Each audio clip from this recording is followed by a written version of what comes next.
자, 오늘 이제 디모데후서 4장으로 왔는데, 이제 디모데후서도 거의 이제 다 끝나가고 있습니다. 오늘 하고 다음 주가 되면 이제 디모데후서도 다 끝나게 될 것 같은데, 오늘은 8절까지 있는 말씀이에요. 그래서 말씀의 제목을 바울의 최후의 권면입니다. 누구의 최후의 권면이라고요? 바울의 최후의 권면. 오늘 본문의 말씀을 통해서 사도 바울은 믿음의 아들이었던 디모데에게 마지막으로 권면해주고 있는 말씀이에요. 참 귀한 말씀이고, 또 어떤 의미에서 보게 되면 숙연해지는 사도 바울의 유언과도 같은 그런 말씀이니까요. 그러니까 사도 바울이 여러 가지로 경계해주고 싶었지만 오늘 본문의 말씀에서는 크게 세 개로 대지를 나눠서 살펴볼 수가 있을 것 같은데, 첫 번째는 1절부터 4절까지 있는 것처럼 너는 말씀을 전파하라 라고 되어 있어요. 너는 뭘 전파하라고요? 말씀을 전파하라. 첫 번째는 1절부터 4절. 두 번째는 5절에 있는 것처럼 그러나 너는 세상 사람들이 어떻게 됐든지 간에 너는 내 직무를 다하라 라고 사도 바울이 두 번째로 권면을 하고 있고, 마지막으로 이제 세 번째가 6절부터 8절까지 반드시 일을 하게 되면 하나님께서 의의 면류관을 주실 것이다. 사도 바울이 이렇게 권면을 하고 있습니다. 첫 번째 대지로 와가지고 너는 말씀을 전파하라는 것인데, 1절 먼저 한번 보세요. 1절 보시면 하나님 앞과 산자와 죽은 자를 심판하실 그리스도 예수 앞에서 그의 나타나실 것과 그의 나라를 두고 엄히 명하노니. 예, 사도 바울이 하나님 앞과 산자와 죽은 자를 심판하실 누구 앞에서? 그리스도 예수 앞에서 이 말씀을 한다는 거예요. 그러니까 하나님 앞에 또 그리스도 앞에서 하는데, 특별히 그리스도 예수를 설명을 할 때에 뭐라고 길게 얘기를 했죠? 산자와 죽은 자를 심판하실 그리스도라고 되어 있어요. 그러니까 산자와 죽은 자를 심판한다는 얘기는 결국 이걸 뭘 염두에 두고 하는 얘기냐면, 예수님께서 어떻게 오실 때 재림하셔가지고 살아있는 자들과 죽어있는 자들을 심판하실 그때를 지금 바라보면서 사도 바울이 이 말씀을 하고 있는 거예요. 그러니까 사도 바울은 예수님의 부활도 목격을 했고, 그리고 사도 바울이 이 말을 한다는 얘기는 예수님이 뭘 바라보고 있는 거죠? 재림을 바라보고 있는 거예요. 그때를 바라보고 있는 겁니다. 하나님께서 사도 바울에게는 특별히 기도하면서 어느 천까지 올라가도록 하셨죠? 3층 천까지 올라가서 하나님의 세계를 봤어요. 그리고 또 부활하신 주님도 직접 봤고, 그리고 또 예수님께서 다시 오실 것이라는 약속도 누구보다도 잘 알고 있기 때문에 그 예수님을 바라보면서 믿음의 아들 디모데에게 이렇게 권면을 하는 거예요. 그때를 바라보면서 하나님을 믿는 사람들이 과연 무슨 일을 해야 하나님 앞에 설 때에 부끄럽지 않을 것인가, 그 얘기를 하는 겁니다. 그 얘기. 세상 일을 해야 하나님 앞에 설 때에 부끄러울 것인가, 아니면 부끄럽지 않을 것인가, 무슨 일을 해야만 하나님 앞에서 우리가 부끄럽지 않은 인생으로 나타날 것인가, 그걸 교훈하신 말씀이에요.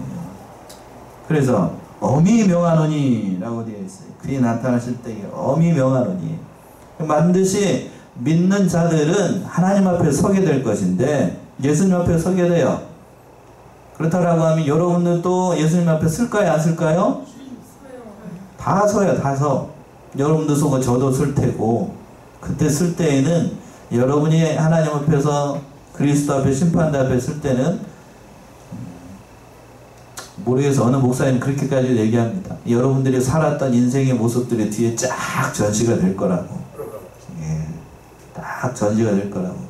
숨기고 싶은 것 또는 나타내고 싶은 것까지도 다 드러나게 될 거라고. 저는 그 부분에 대해서 다 동의하는 건 아니에요. 다 동의하는 건 아닙니다. 회개하고, 죄에서 회개하고 돌이키게 되면 하나님께서 그거를 기억하신다고 그랬어요? 아니면 잊어준다고 하셨어요? 기억하지 않는다고 그랬죠. 회개하면. 단 전제가 있어요. 어떻게 하면? 회개하면. 그러니까 하나님은 여러분들의 부끄러운 모습 다 이렇게 까발려가지고 그냥 그게 의인을 나타내는 거 그렇게 하시는 분이 아닙니다. 그러니까 믿고 단 전제가 있어요. 뭐 할 때만? 회개할 때. 회개할 때만. 회개가 쉬운가? 쉽지는 않을 겁니다. 그런 과정을 다 겪게 하실 것인데 어떻게 됐든지 간에 우리가 예수님 앞에 설 때에 부끄럽지 않은 신앙의 사람으로 쓰려고 하면 특별히 오늘 본문의 말씀에 등장하고 있는 디모데는 복음을 전하는 그 교육자로 부름을 받은 목사로 부름을 받았다고요. 그럼 목사로 부름을 받은 사람은 특별히 뭐를 해야 될 것인가? 2절 얘기하고 있죠. 2절 보시면 2절. 너는 말씀을 전파하라. 때를 얻든지 못 얻든지 항상 힘쓰라. 범사의 오래 참음과 가르침으로 정책하며 경계하며 권하라. 예, 2절. 너는 뭘 전파하라고요?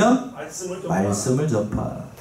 디모데는 교육자예요. 오늘날 얘기하면 목사라고요. 목사의 사명은 뭘 전파하는 거죠? 말씀을 전파하는 거예요. 목사가 말씀을 전파하지 않고 딴 세상 일을 한다.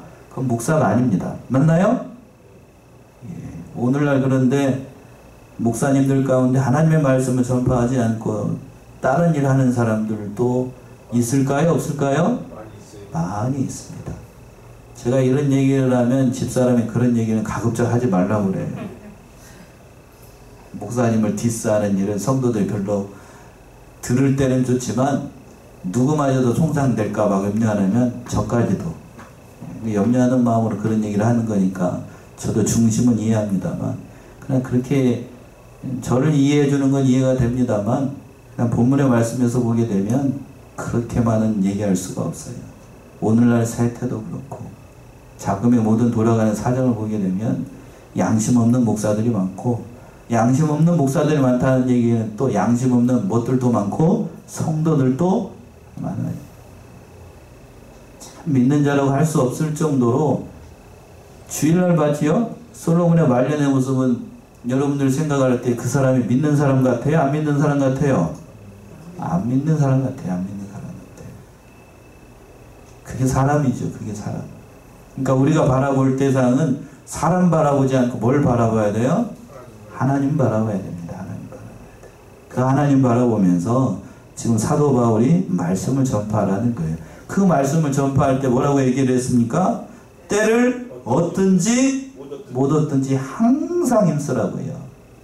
그러니까 하나님의 말씀을 전파할 때 좋은 때가 있고 하나님의 말씀을 전파하기에 좋지 못할 때가 있다는 얘기죠. 특별히 오늘날에는 하나님의 말씀을 전파하기 좋은 때인 것 같아요. 말씀 전파한다고 해서 누가 와가지고 뭐라고 얘기를 합니까? 뭐를 합니까? 근데 사도 바울 때나 디모데 같은 때에는 그리스도 예금 복음을 전파하면 잘못하면 어떻게 되기가 쉬워요? 죽기가 쉬워요. 죽기가 쉬워. 근데 여러분들 예수 믿으라고 하는 사람이 옆에서 누가 나를 죽인다고 하는 사람 없잖아. 우리나라에서.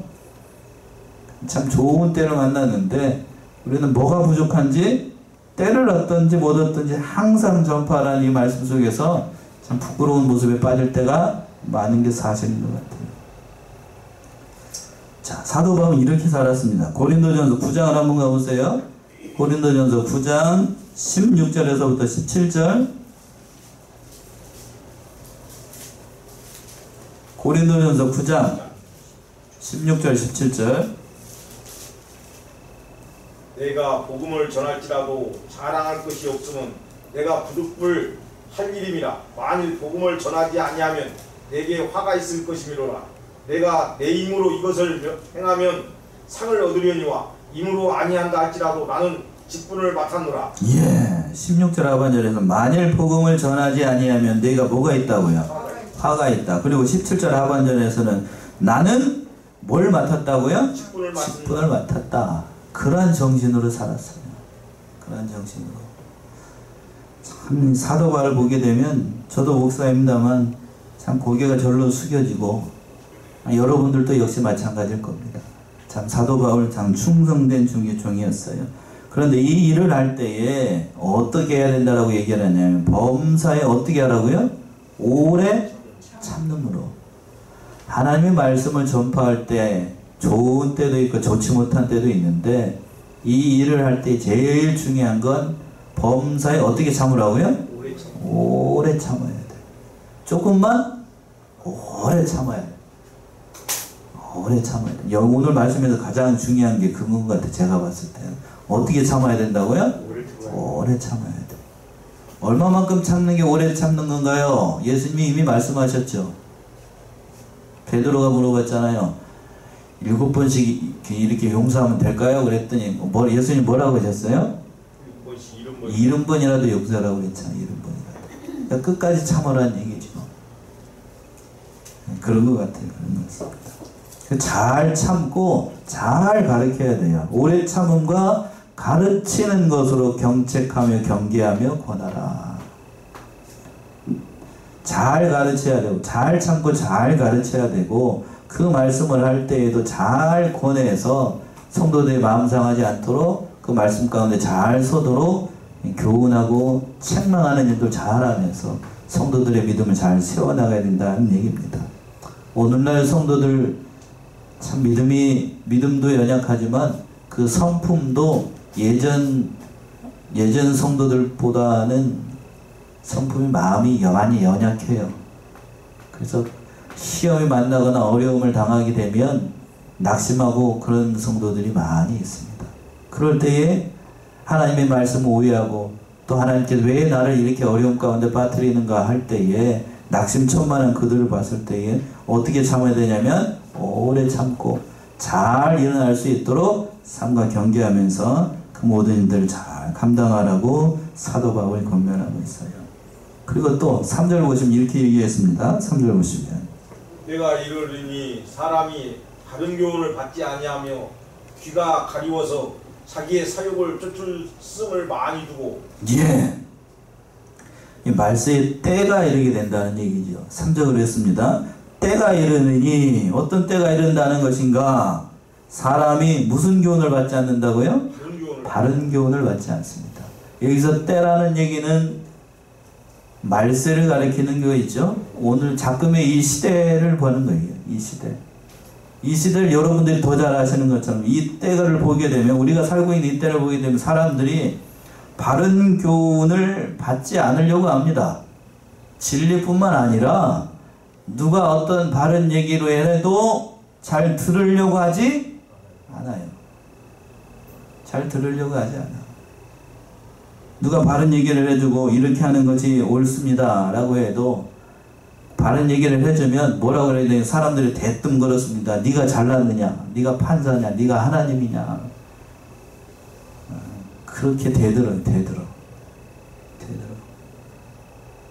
마치 사춘기 시절에 저기들처럼 다 사춘기가 된 것 같아. 다 사춘기. 사춘기가 아니라 요즘은 사춘기 말고 갱년기가 더 무섭대요. 예. 사춘기하고 갱년기하고 싸우면 누가 이긴대요? 예. 별로 공감을 안 하시네요. 오늘날 성도들이 다 뭐에 빠진 사람들 같으면 갱년기 환자들 같아요. 다 갱년기 환자들이에요. 무슨 말만 하면 다 환자들이어가지고 무슨 말을 못해 말을. 왜 그런가? 사람들이 듣는 걸 싫어해요. 바른 교훈을 듣는 거. 진리를 싫어하고 진리 자체도 싫어하고 누가 무슨 말을 해도 바른 말을 해도 잘 듣지 않습니다. 특별히 가정에서 그랬죠. 남편이 아내들의 말을 잘 듣는가? 잘 듣는가요? 여자분들 잘 들어요? 예, 남편이 얘기하면 안 되고 잘 들어요? 예. 반대로 결혼 안 하신 분들 남자분들 빼고 아내가 내 말을 잘 듣는가? 잘 듣나요? 잘 안 들어요. 그래서 잘 안 들어요. 밥을 어떻게 먹으려고? 잘 안 듣습니다. 왜 그럴까? 바른 교훈을 받지 않으려고 해요. 이 시대가 그래. 이 시대가 점점 악해져 가지고 가정뿐만 아니라 요즘 뉴스에서 요즘 한참 나오고 있는 거 있죠? 학교에서 어느 초등학교 교사가 저기 있잖아요? 예. 왜 그럴까?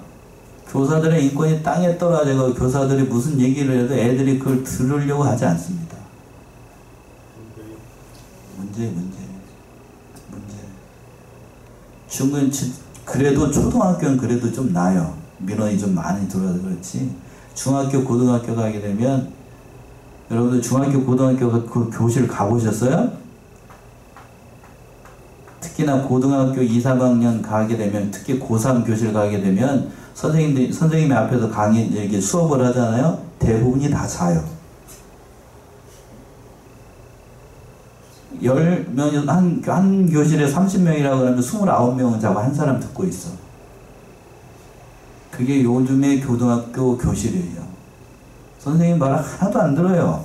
그런데도 예전 같으면 그렇게 되면, 예전 같으면 저를 가르칠 때에는, 제가 학교 다닐 때는 그러면 혼났나요? 안 혼났나요?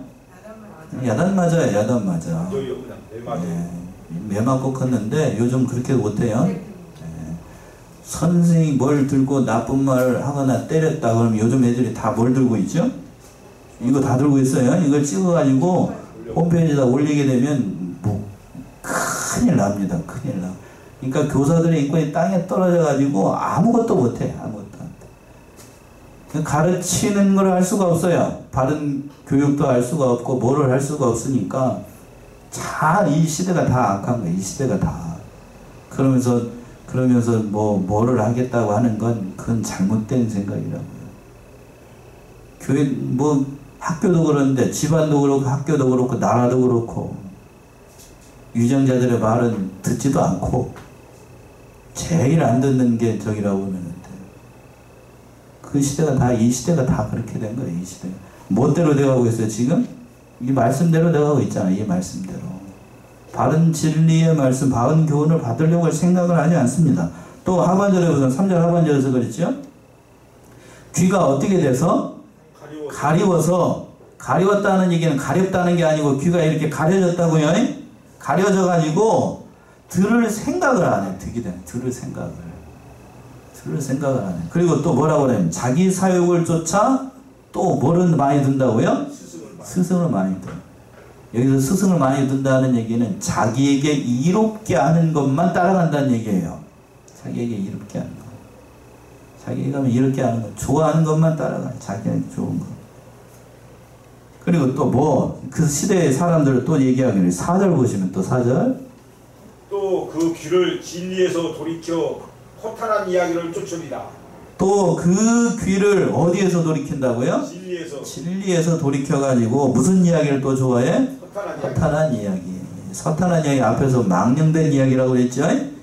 그러니까 정신 나간 소리나 좋아하고 그런 것만 좋아한다. 이 시대 사람들이 그래. 이 시대 사람들이. 앞에 3장에서 그랬죠? 3장을 한번 가봅시다. 한번 봅시다. 3장 디모데후서 3장 1절부터 한번 보세요. 다시 한번 봅시다.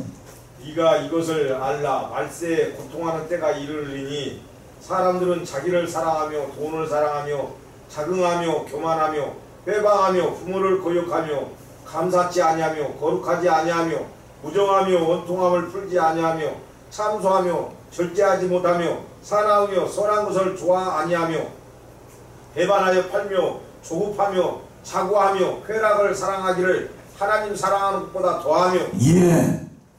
이게 말세 사람들의 특징이라고요. 오늘날 이 시대 사람들하고 너무 똑같지 않아요? 3절에서 그랬나요? 2절에서 그랬나요? 사람들은 누구를 사랑한다고요? 자기를 사랑하고 또 뭘 사랑해요?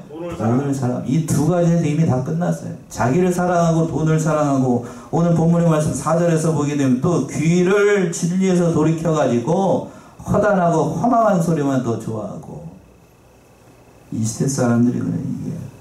그러니까 신앙 이러한 영향력이 있기 때문에 믿는 자들도 삼가 조심하지 않으면 신앙 양심을 똑바로 쓰지 않으면 세상 사람들과 별반 다르지 않는 그러한 인생을 살아간다는 얘기입니다. 그러니까 세상 사람들이 참 무서워. 이 시대가 무섭고 점점 악해지고 있습니다. 악해지고 있어. 제가 앞에서도 이제 중간중간 말씀드렸으면 우리나라 교육의 현실을 얘기를 했잖아요. 그런 애들이 대학을 가고 그런 애들이 또 나라를 지킨다고 이렇게 하고 있고 그런 애들이 또 사회생활 한다고 얘기를 하고 있으니 참 나라의 앞이 캄캄하다고요. 깜깜해요. 참 걱정이 많이 된다고요. 걱정이 많이 돼. 제 어른들이 제 세대를 봤을 때 참 걱정이 많이 된다고 그랬는데 제가 이 어린 아이들 세대를 보니까 더 걱정이 돼요. 더 걱정이. 저희 때보다 더 하면 덜 하지 않거든요. 겁나요. 겁이 나다. 진짜로 겁나요. 겁이 나. 아는 자기밖에 전혀 모르고 그리고 또 절대적으로 또 아이들 숫자도 적어요. 그러니까 너무나도 걱정이 많이 된다는 얘기예요. 그런 세대를 우리가 살아가고 있어요. 그렇다 할지라도 우리는 어떻게 해야 되는가? 두 번째 대리가 그 말인데, 그러나 너는 내 직분을 다해. 세상이 어떠하든지 간에. 그 말씀 5절 말씀이에요. 5절의 말씀 그래서 중요합니다. 5절 보시면, 그러나 너는 모든 일에 근신하여 고난을 받으며 전도인의 일을 하며 네 직무를 다하라. 예, 5절 우리 합독합시다. 5절 시작. 그러나 너는 모든 일에 근신하여 고난을 받으며 전도인의 일을 하며 내 직무를 다하라. 지다랑 목사님 오셔가지고 이 말씀을 가지고 한참 얘기를 하셨네요. 뭐라고요? 그러나 너는 세상 사람들이 어때하든지 간에, 세상 사람들이 자기를 사랑하고 돈을 사랑하고 쾌락을 사랑하고 하나님보다 그 모든 것을 다 사랑한다 할지라도, 그러나 너는 모든 일에 어떻게 하라고요? 근신하라. 여기서 근신하라는 얘기는 본래의 뜻은 그거예요. 술 취하지 말라는 거예요. 술 취하지 말라. 술 취하지 말라는 얘기는 세상에 취하지 말라는 얘기예요. 세상에 취하지 말라. 오늘날 성도들이 세상에 취한 사람들이 많아요. 세상에 취하지 말고 뭘 받으라고요? 고난을 받으라. 세상에 취하지 않고 목회자로서 성도로서 살아가려고 하면 당연히 고난이 따라오게 됩니다. 왜? 진리를 대적하고 진리를 바로 사랑하지 않는 사람들과 같이 세상 살아가려고 하면 반드시 고난이 와요. 고난이 없다라고 하는 사람은 이상한 사람이에요. 요즘과 같은 시대에 하나님의 백성으로 살아가는데 고난이 없고 어려움이 없다라고 하는 건 그 사람 수상한 사람이에요. 제 말이 맞아요? 수상한 사람이라고. 한 주간 동안 편안하게 살았습니다. 저도 인사처럼 얘기를 합니다만, 평안하게 사는 거, 오늘날 이 시대에 평안하게 살아간다라고 하는 건 우리 자신을 돌아봐야 됩니다. 돌아봐야 돼요. 그러나 오늘 본문의 말씀에서 사도 바울은 어떻게 살라고요? 고난을 받으면서. 또 무슨 일을 하면서? 전도의 일을 하면서 내 직분을 다하라 라고 했어요. 그것이 하나님을 믿는 자로서의 사명이기 때문에, 그것이 또 하나님께서 기뻐하시는 일이기 때문에 내 직분을 다하라는 얘기예요. 그래서 내 직분을 다하라는 얘기는, 디모데는 앞에서 얘기했던 것처럼 뭐라고 얘기를 했죠? 목회자라고 얘기를 했습니다. 목회자는 당연히 세상 사람들 앞에서 뭐를 전하는 게 사명이에요? 말씀을 전하는 게 사명입니다. 여러분들도 하나님의 백성이라고 하면 삶의 현장 가운데 당연히 우리도 하나님의 백성으로서의 직무를 다 해야 돼요. 다 해야 됩니다. 특별히 오늘 본문의 말씀 5절에서 보게 되면 전도에 있는 일을 하라고 해요. 전도인.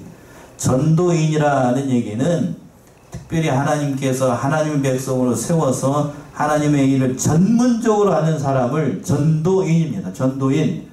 오늘날 얘기하면 뭐라고 얘기해요? 이 사람들 전도를 전문적으로 하는 사람, 전도사라고 세우죠. 전도를 그렇게 잘하죠. 전도사 이렇게 세우잖아요.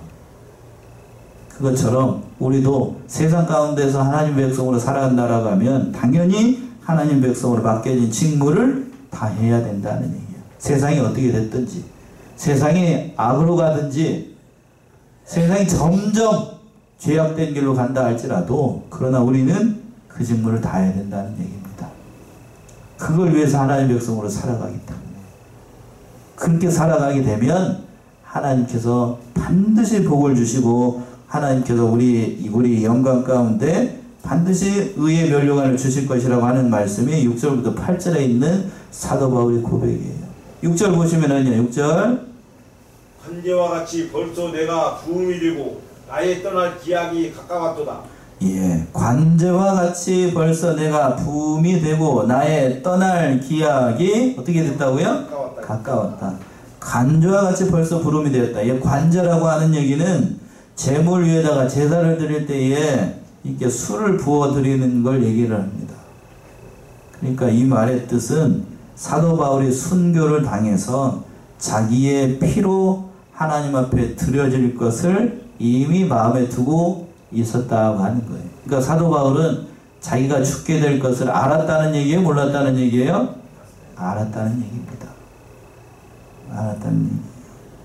내가 부음이 되고 나의 떠날 기약이 가까웠다. 보통 그렇답니다. 이제 죽음을 이제 앞에 두게 되면 일반 사람들 같은 경우에도 자기가 떠날 기약이 얼마 남지 않다는 걸 뭐 아셔가지고 몇 월 며칠 어떤 누구를 불러라 이렇게 하는 보통 경우들이 많이 있잖아요. 지금 문문의 말씀에 등장하는 사도 바울도 그걸 알았어요. 그걸 알았기 때문에 이렇게 얘기를 하고 있는 거예요. 마지막으로 사도 바울이 디모데에게 그런 말을 하는 겁니다. 당부하고 있는 거예요. 그러면서 7절 보시면 뭐라고 얘기하고 있는가? 7절이요. 내가 선한 싸움을 싸우고 나의 달려갈 길을 마치고 믿음을 지켰으니 8절까지요. 이제 후로는 나를 위하여 의의 멸류관이 예비되었으므로 주 곧 의로우신 재판장이 그날에 내게 주실 것이니 내게만 아니라 주의 나타나심을 사모하는 모든 자에게니라. 예, 7절의 말씀이 참 귀한 말씀인데 사도 바울의 그 모든 신앙생활을 총견찰한 말씀이 7절의 말씀이에요. 7절 그랬죠? 내가 선한 싸움을 어떻게 하고? 싸우고 나의 달려갈 길을 마치고 뭐를 지켰으니? 믿음을 지켰으니. 참 저 이 말씀 속에서 오늘 가만히 묵상하면서 우리의 인생이 예수님 앞에 섰을 때에 이렇게 고백할 수 있다라고 하면 얼마나 복된 인생인가. 여러분들은 예수님 앞에 있는데 이렇게 얘기를 할 수 있다라고 하면 그 인생 복받은 인생입니다. 맞나요? 예. 그냥 단순하게 글자만 보지 마세요. 내가 지금 예수님이 내 앞에 있고 하나님이 내 앞에 있고 그 하나님의 심판대 앞에서 이렇게 얘기를 할 수 있다라고 하면 그 인생 진실로 복받은 인생이에요. 다시 한번 볼까요? 내가 선한 싸움을 싸우고 나의 달려갈 길을 마치고 뭐를 지켰으니? 믿음을 지켰으니. 진실로 이렇게 달았어요. 진짜로 선한 싸움을 싸웠다. 사도 바울이 말씀을 전할 때에는 반대하는 사람들이 그렇게 많았습니다. 그 인생 자체가 고난의 행군이었어요. 사도행전이나 그 모든 것들을 보게 되면. 그러나 그러한 상황에도 한순간도 진리를 양보하지 않고 선한 싸움을 잘 싸워나가고 기독교를 세웠다고 해도 과언이 아닐 정도로 사도 바울의 인생은 그렇게 살았어요. 참 치열하게 싸웠습니다. 치열하게 싸웠어요. 그리고 또 뭐라고 그랬어요? 두 번째, 나의 달려갈 길을 마치고. 달려갈 길을 마쳤다. 일평생 주와 복음을 충성하고 복된 인생을 산 사람을 들라라고 하면 사도 바울이죠. 사도 바울. 이렇게 얘기를 할 수 있었어요. 진짜로. 사도행전 20장 한번 가보세요. 사도행전 20장 22절과 24절 한번 보시면 사도행전 20장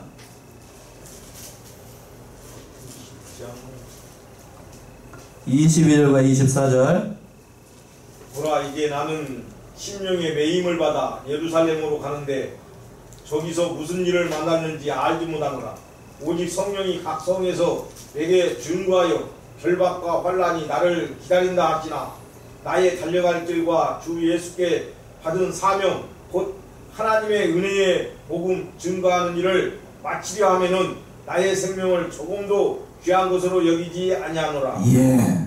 오늘 본문의 말씀하고 비슷한 상황인데, 자 22절 보시면 보라 이제 나는 심령의 매임을 받아 어디로 간다고요?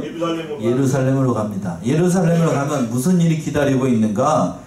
거기서 무슨 일을 만나는지 나는 알지 못하노라. 오직 성령이 각성에서 내게 증거하여 알려주셨어요. 성령께서 뭐라고 얘기를 하셨냐면 결박과 환난이 나를 기다린다 라고 얘기했어요. 그러면서 뭐라고 하니? 24절 나의 달려갈 길과 주 예수께 받은 사명 곧 하나님의 은혜의 복음을 증거하는 일을 마치려 하면은 나의 생명도 조금도 귀한 것으로 여기지 않는다. 뭐를 각오한 거예요? 죽기를 각오한 겁니다. 죽음을 각오했어요. 예루살렘을 올라가게 되면 좋은 일이 기다리고 있는 게 아니고 결박과 환란이 기다리고 있고 어떠한 일을 당할지 알 수가 없어요. 실제로 그렇게 됐습니다. 실제로 그렇게 됐어요. 그럼에도 불구하고 사도 바울은 그 길을 갔습니다. 이게 사도 바울의 인생이에요. 달려갈 길을 마쳤다. 그러니까 불철주야 주와복음에서 충성했던 사도 바울이 이러한 모습을 보게 되면, 성경에 보게 되면 마태복음 복음서에서 보게 되면 5달란트 받은 종이 있다라고 얘기했죠. 사도 바울이 바로 5달란트 받은 종이 아닐까 싶어요. 그러니까 5달란트 받은 종답게 큰 일을 잘 많이 하고 하나님 앞에 많은 일로 충성하였던 것이 사도 바울이었습니다. 그 인생을 보게 되면 참으로 귀합니다. 귀해. 또 마지막으로 하반절에 7절 하반절에서 그랬습니다. 뭘 지켰다고 되어 있어요? 믿음을 지켰으니. 믿음을 지켰다. 하나님께서, 예수님께서 가장 기뻐하시는 것은 성도들이 뭘 지켰을 때지요? 믿음을 지키는 거예요. 믿음을 지켰을 때예요. 사람이 좀 못나고, 저도 그런 것 같아요. 사람이 좀 못나고 실수할 수 있고 또 죄 지을 수도 있어요. 죄 지으라는 얘기가 아니고 연약해서 죄 지을 수 있습니다. 그러나 믿음이 없는 것은 예수님께서 용서하시지 않았어요. 성경에서 그랬습니다. 성경에서. 그리고 예수님이 가장 기뻐하시는 것도 성도들 가운데 뭐가 있을 때? 믿음이 있을 때예요. 부족한 것 뭐가 됐든지 간에 부족한 건 하나님께서 다 채워주십니다. 그러나 뭐가 없는 건 용서가 안 돼요? 믿음이 없는 건 용서가 안 돼요. 믿음이 없으면 쉽게 얘기해서, 제가 이거 물 마시잖아요. 믿음이 없는 건 뭐가 없는 거냐면 이 그릇이 없는 거예요. 그릇이 없는데 하나님께서 은혜의 불을 부어주시려고 해도 그릇이 없으면 부어줄 수 있어요? 없어요? 부어줘봐야 담을 그릇이 없으니 물이 다 어디로 흘러요? 땅으로 다 흘러버리죠. 다 흘러버려요. 그러니까 믿음이라고 하는 건 하나님의 은혜를 받을 수 있는 그릇과 같아. 그릇. 그러니까 믿음이 없다라고 하는 건 아무것도 없다는 거니까요. 그러니까 믿음을 지켰다. 성경에 보게 되면 그 베드로 있죠.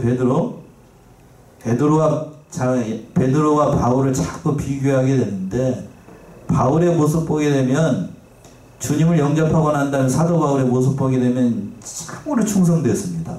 일평생 그냥 올직선이에요. 올직선. 뒤도 안 돌아보고.